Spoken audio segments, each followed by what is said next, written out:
I want to talk about the real estate apocalypse that's upon us, or it has been happening for some time, and I just want to kind of reminisce about the reasons a lot of these things are happening, and one reason that you can just come up with right away, and most people they catch up with it, is that the stupid banks they committed malinvestment and they build up a lot of places, properties. They gave loans to many builders,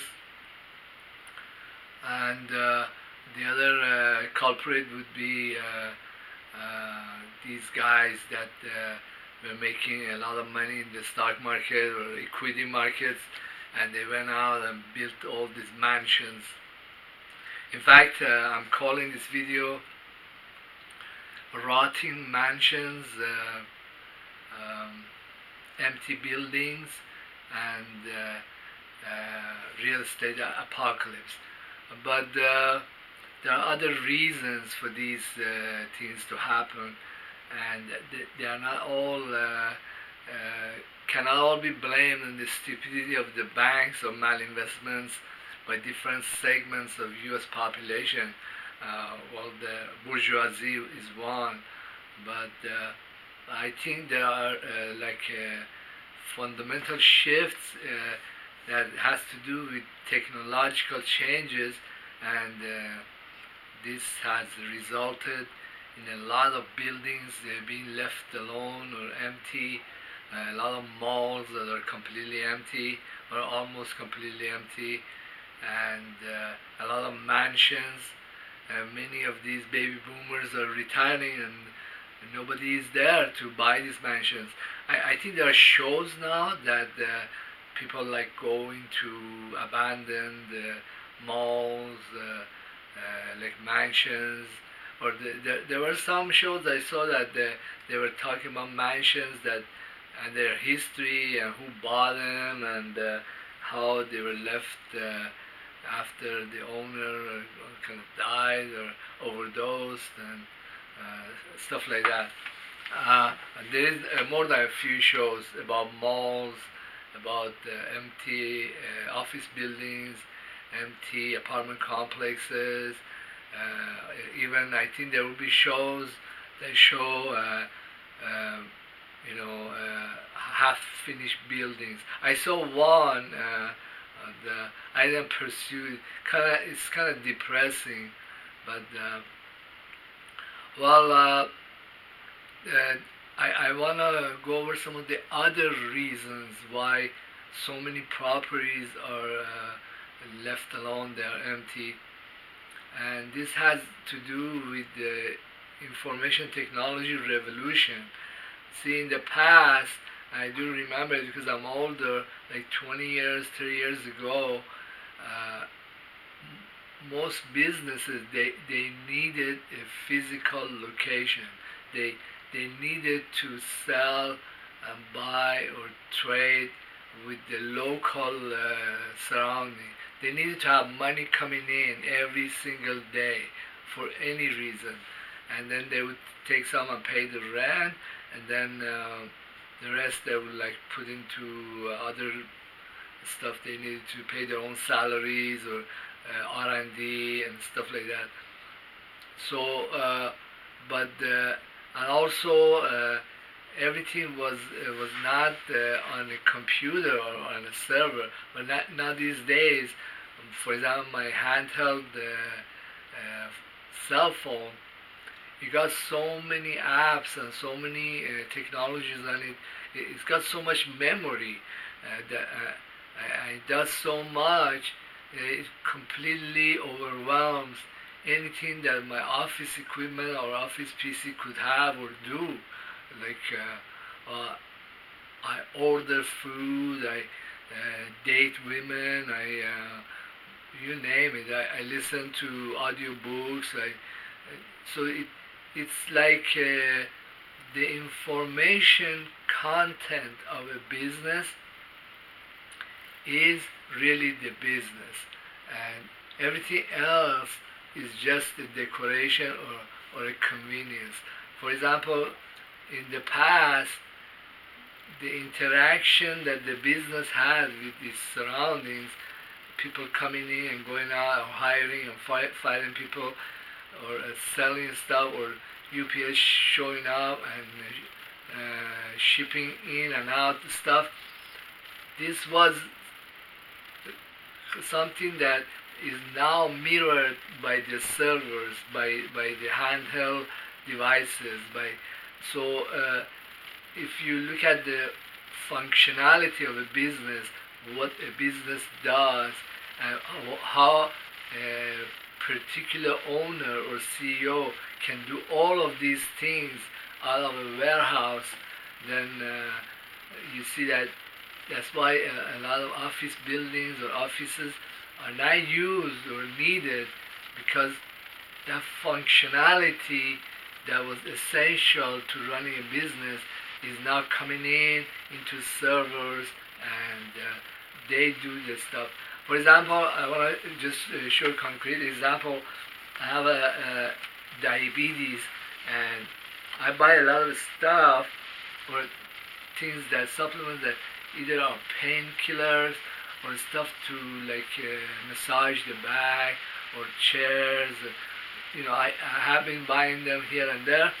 And in the past, there was, I think there is some, not even now, but there was one or two stores like relax the back or do this and that, or orthopedic devices, or stuff to massage the back.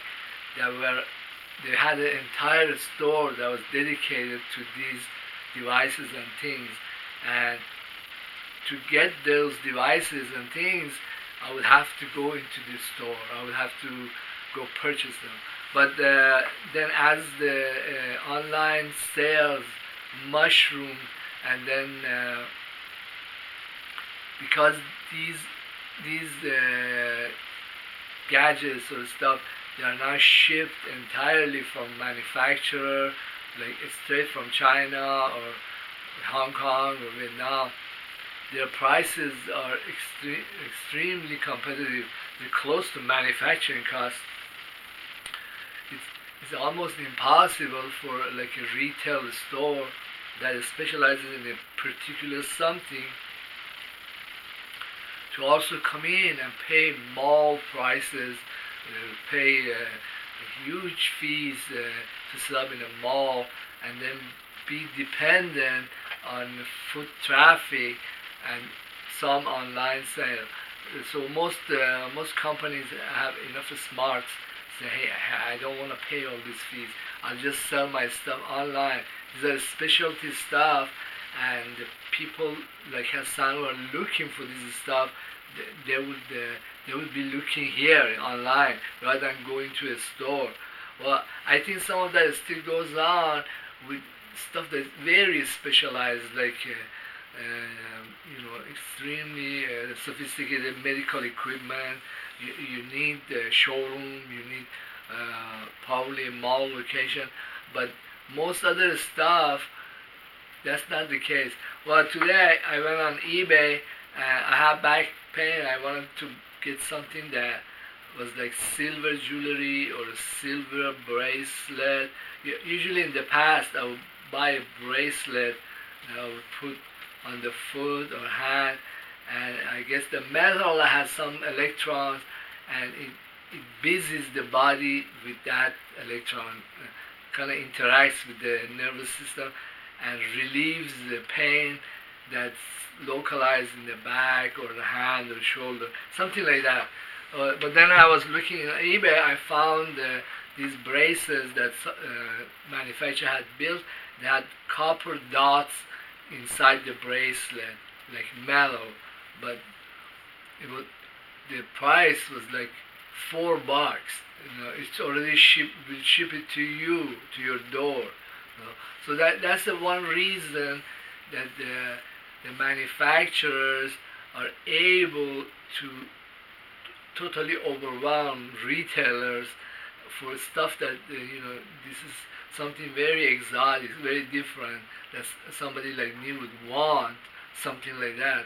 So I think that one of the reasons a lot of the retail locations are abandoned is because of this. And then in the past, like 15, 20 years ago, I used to go to El Toro Mall, and before that, South Coast Plaza. Well, South Coast Plaza still has a lot of these shops that are geared to very rich clients, like they have Versace, or they have Armani, and somebody who's a millionaire, or it catered to upscale chick or a guy.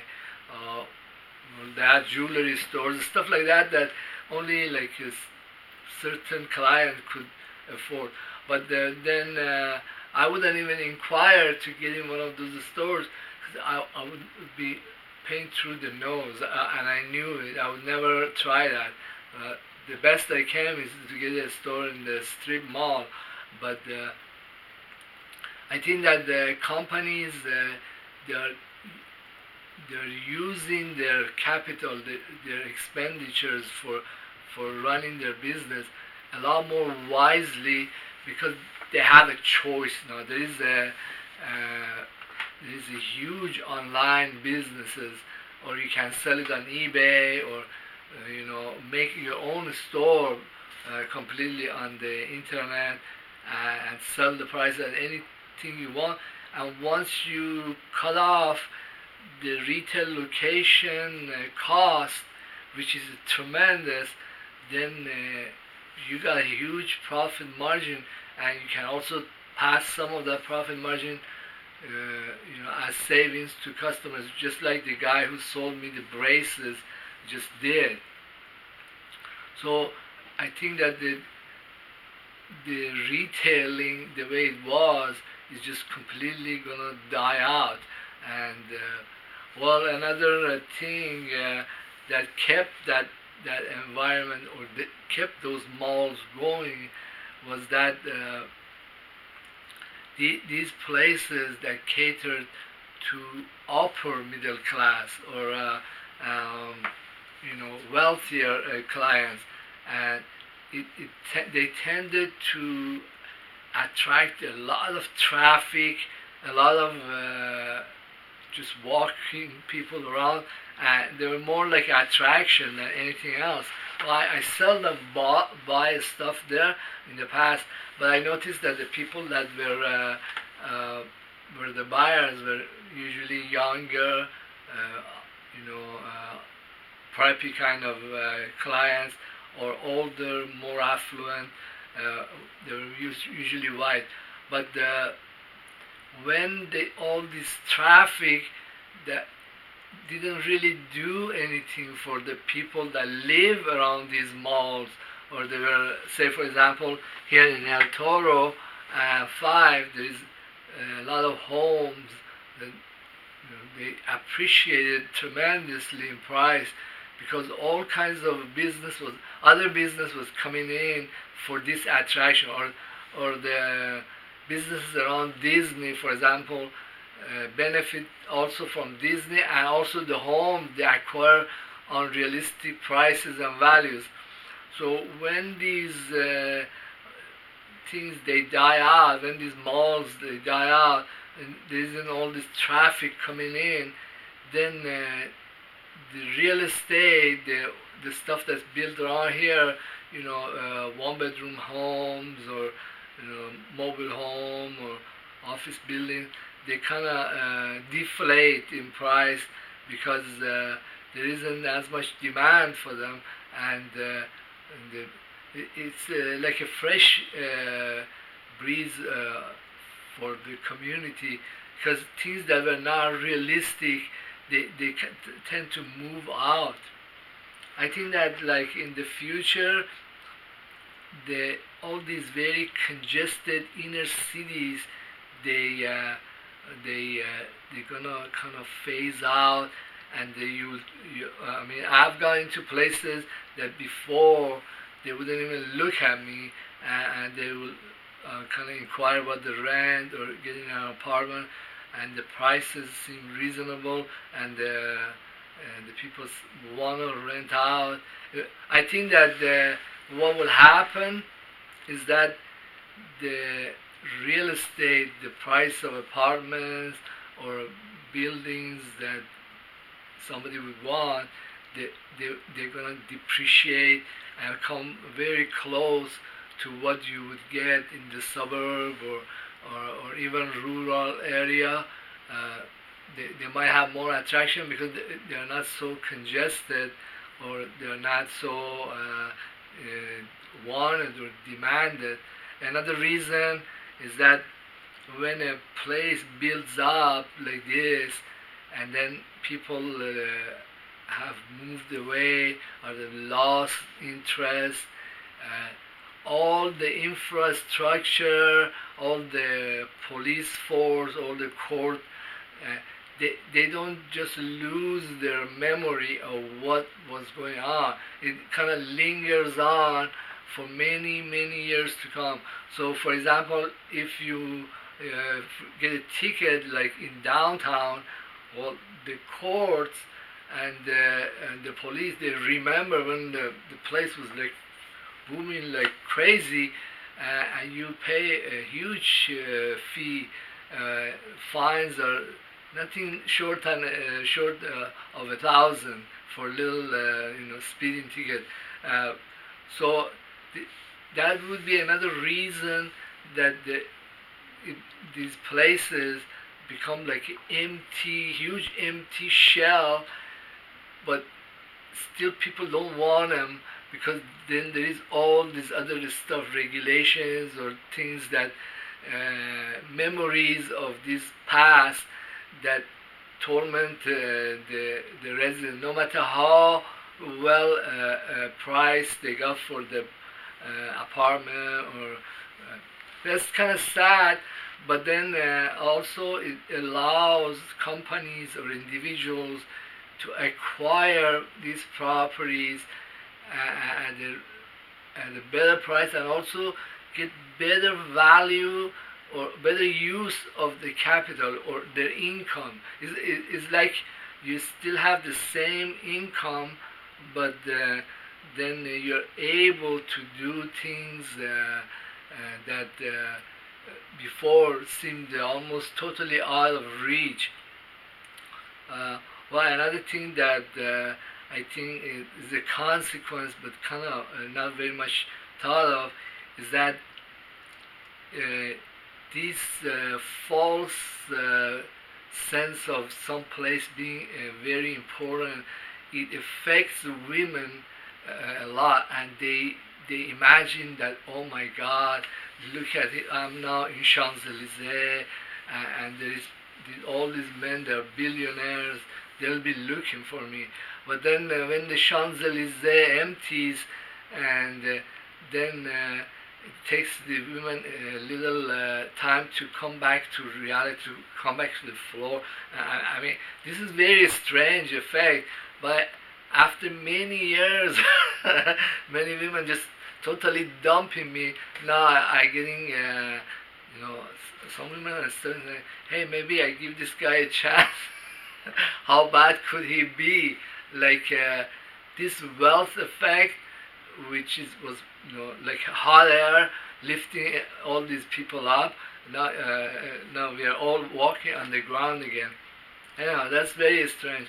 I saw by the, I think it's City Drive, or it's next to the jail and the mall, the main mall. I think that's the main mall, City Mall, something like that.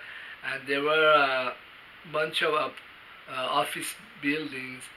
I saw that a builder had come in and they were tearing down the offices. I don't know what they were planning to build over there. Maybe small apartments or I don't know. I think that it would be better if builders came in and tore up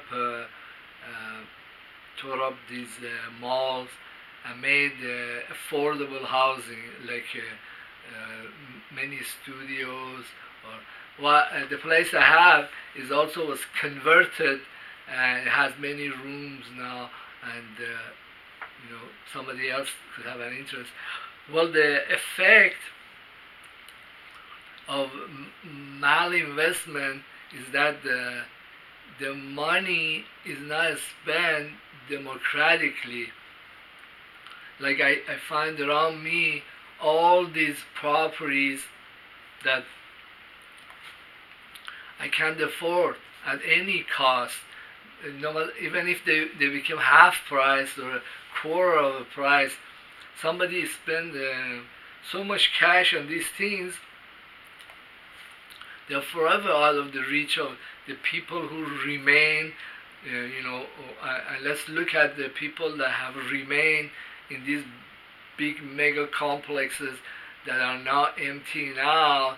I see like most of the people are like me. They're like either they have retired, they're like an older gentleman, or a lady with kids that have grown up, and she's stuck with this huge house, and she's renting that out. Or the younger people that they're running around working for Uber. It's a really crappy economy and a very crappy crew, and the place that's here that we kind of inherit has no relationship or no resemblance to what I want to do. Say for example, I found a girlfriend, I wanted to marry her or get a small apartment with her.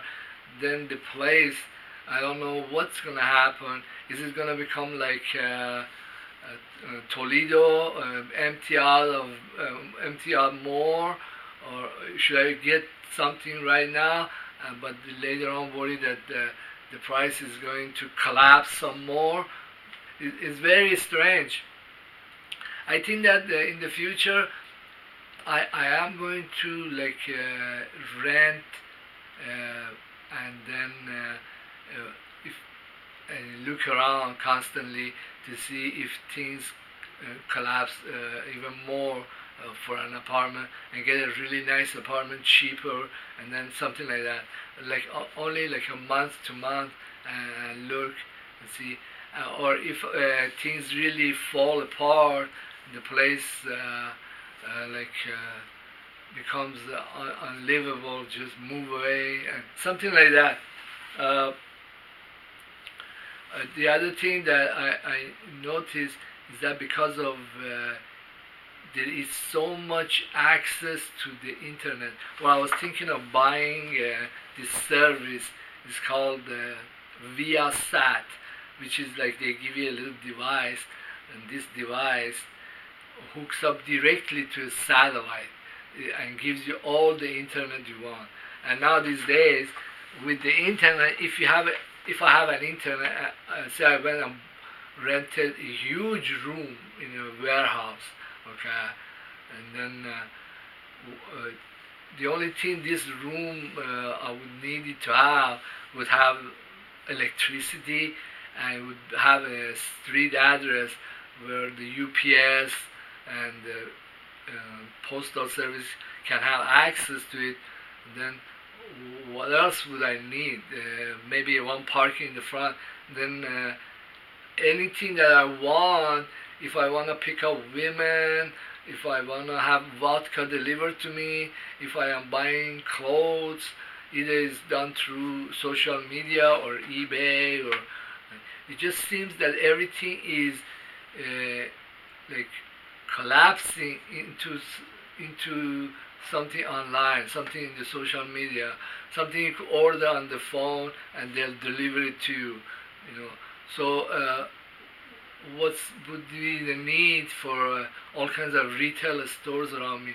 So this also kind of implies a concept or a situation where the entire communities have died, and there is the only thing that's around is all these guys like me. They have these big rooms. They don't need nobody. They don't need the store. They don't need. Well, I think a Starbucks is going to survive because you don't want to see humans too once in a while. Well, I think a lot of stores like Del Taco, Taco Bell, or McDonald's, they'll survive because people will want to get out for any reason, or the parks.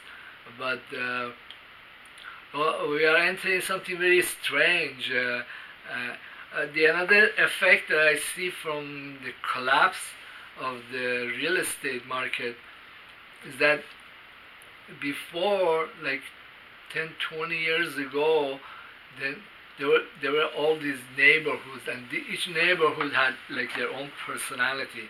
Like you had the uppity white middle class, and then you had these black neighborhoods. Actually, I would often get kicked out of the white neighborhoods. I did live in like Hawthorne. Well, my son, he wanted to go live in Watts, but I stopped him. Well, I don't know if Watts is as bad these days, but if everything is becoming like something that you order, everything goes online, or the social media has moved online, and so what is a bad neighborhood, or what is a good neighborhood? Actually, what happened is my son and my wife, they moved to Canton, Ohio, and I was talking with her over the messenger. I could see her. She showed me this huge place. It was a house, and she told me, look how big our backyard is. It's like, oh my God. And she was paying like $500 a month for this place. The place is a nice big house. Anyhow, why wouldn't something like that happen, like in Orange County? If everything that you do or need that you used to do with the communities, like malls or coffee shops, if all of that came back within the confines of your own private life in a room with the internet, then I don't know. I think that there's going to be more collapse in the real estate market. Another thing that, well, I'm not much involved with it, but I kind of see it around me, is all these white women, like middle-aged, and they used to do pretty good when their husbands were working. They are very profligate spenders. They have bought all these properties that are 500,000, a million, and the husband is either retired or moved away, and they're stuck with these places, the huge places, and a lot of these properties or similar ones are also not occupied because nobody knows what to do with them or how to finance them. Well, there are a lot like money pits that people who like win out in casinos or corporations, they come in and build the place, and then the place is left alone. Well, I was in the laundromat, and I was talking to this lady. She was very pretty, and she told me she was like a real estate, only sell like $1 million homes, and I kind of was trying to see if I could pick her up, and she showed a lot of interest. But then I noticed that the only thing that she wants is like she's looking to find some foreigners, like Korean or rich Arab, and I'm neither. So once she found out that I'm not a millionaire and I don't want to invest all this money in these properties, she kind of lost interest in me. But that's what a lot of these women, they're like really pretty model or middle-aged, and they're selling or want to sell these things. I guess in Laguna Beach there is a lot of them too. They own these things. Like when they were younger, they hooked up with some CEO, and he got suckered into buying one of these things for them, and now they have them sitting on top of a hill, and with the job market totally collapsing and the real estate totally collapsing, I don't know where the mortgage for these things are, or who is paying for them, or who was paying for them. I think that we are nearing a reckoning day for these beauties. Anyhow, I like these shows. They show these mansions that they have been abandoned. That's very sad. It's also a great deal of malinvestment. If when the money is spent democratically, the people spend the money in what they want. Usually, when people buy property, it's like a guy. He buys a house so he can be with his girlfriend or wife. Okay, and there is a interest, a community interest in this property, and somebody or the kids or the wife or the husband continuously wanna invest in it, continuously wanna live there. Oh, but when things have gotten out of control, or a builder gets a huge check from the bank and makes all these properties, or a corporation comes in and makes this huge megaplex, then when things change, then we got stuck with all these properties. Well, then I am thinking of continuously looking to find bigger, better places, but cheaper and less money, and I should be the beneficiary of these things, or get the pretty women. Well, thank you for being in my YouTube channel. Please subscribe and leave comments.